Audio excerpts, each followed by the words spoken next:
আওয়ামী লীগের রাজনীতি নিশ্চিহ্ন করতে পারলে দেশ পরিপূর্ণভাবে ফ্যাসিবাদ মুক্ত হবে এমন মন্তব্যই করেছেন বিএনপি মহাসচিব মির্জা ফখরুল ইসলাম আলমগীর। এ সময় রাজনীতিতে স্লোগান আর হাততালির সংস্কৃতি থেকে বের হয়ে আসার পরামর্শ দেন তিনি। আলোচনার মাধ্যমে বাংলাদেশি পণ্যে মার্কিন পাল্টা শুল্ক কমিয়ে আনায় ডক্টর মোহাম্মদ ইউনূসকে ধন্যবাদও জানিয়েছেন বিএনপি মহাসচিব। রাজধানীর উত্তরায় এক সমাবেশে তিনি এসব কথা বলেন। সুপ্রিয় দর্শক, আব্দুল আহাদের প্রতিবেদনটি এইমাত্র আমাদের হাতে এসে পৌঁছেছে। চলুন দেখে নেওয়া যাক প্রতিবেদনটি। জুলাই আন্দোলনে শহীদদের স্মরণে ঢাকা মহানগর উত্তর বিএনপি আয়োজন করে এই সমাবেশের। বিভিন্ন স্লোগান আর হাতে প্লাকার্ড নিয়ে দলটির উত্তরের নেতাকর্মীরা সমাবেশে যোগ দেন। সমাবেশে জুলাই অভ্যুত্থানে উত্তরায় শহীদ মুগ্ধের বাবা গণহত্যায় জড়িতদের দ্রুত বিচারের দাবি জানান। এই নির্বাচনের পূর্বে অবশ্যই আপনারা স্থায়ী সংস্কার করবেন এবং এই বিচার কমপক্ষে 5-7 বছর বিচারের ধারা ত্বরান্বিত করবেন। আর বিএনপি নেতারা মন্তব্য করে বলেন, দেশের ভেতরে আলবদর বাহিনী ঢুকেছে, যারা নির্বাচন বিলম্বিত করার পায়তারা করছে।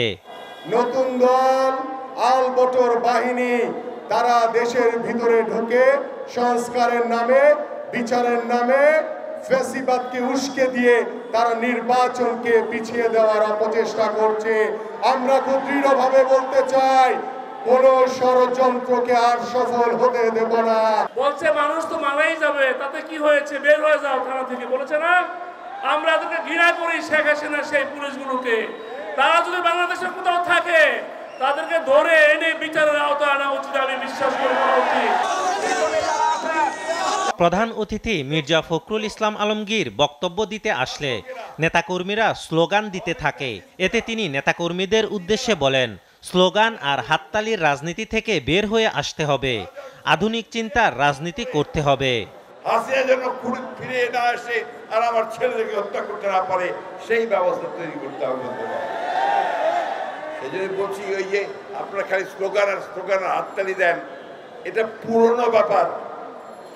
এখন তা দেখতে চায় না মানুষ দেখতে চায় যে আপনারা সঠিক কাজটা করছেন।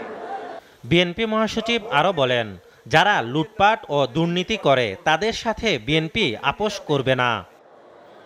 হাসিনার মতো দিনের ভোট রাত্রে করা, অথবা আপনার দামি ভোট করা, আর তার ইচ্ছা মতো এমপি তৈরি করা, ইচ্ছা মতো ওকে ব্যবসা বাণিজ্য দেওয়া, হাজার হাজার কোটি টাকা বিদেশে পাচার করে দেওয়া, ব্যাংকগুলোকে লুট করে ফেলা, এই কাজ আর কখনো হবে না। এই জিনিসটা আমরা দেখতে চাই।